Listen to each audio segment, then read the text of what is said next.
Hello and welcome to the Panflute lab. I'm Radu Nekifor and today we're gonna choose the first pipes for a Panflute. For this step you will need a measuring tool and I use a digital caliper.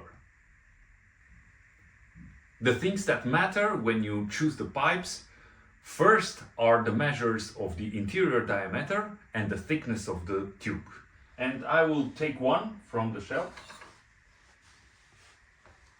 And what is important is that the first tube that you choose will be your reference for the rest of the pipes. So I choose one that has interior diameter 1306 millimeters and the thickness of the wall is 3.5 millimeters. There are a few particular spots on the flute that you have to pay a little more attention to, and the first of them is the spot where you have to change the conicity of the pipe.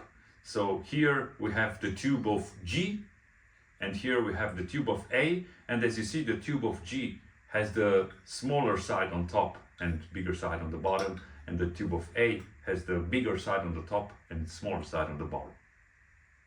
Next you will have to pay attention to the last octava of this alto Panflute, in which you have 2 times to pass from one tube to another at a distance of a half tone, and that happens between F sharp and G and B and C. And here I choose pipes that are slightly thicker than the others because when I glue them, the wall that separates these two has to be bigger.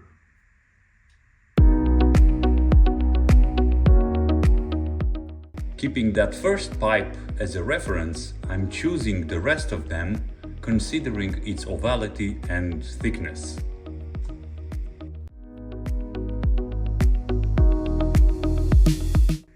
Now, one of the most common questions is what measures do I use for the pipes? And I have some references that I always care about. And the first one is that the first pipe is somewhere in between 16 and 16.5 millimeters. The next G, so 1 octave higher, it's approximately 13.5 millimeters. The next G, more or less 10 to 10.5 millimeters. And the last G is around 8. Thank you for watching. See you on the next episode to start preparing the pipes for gluing them.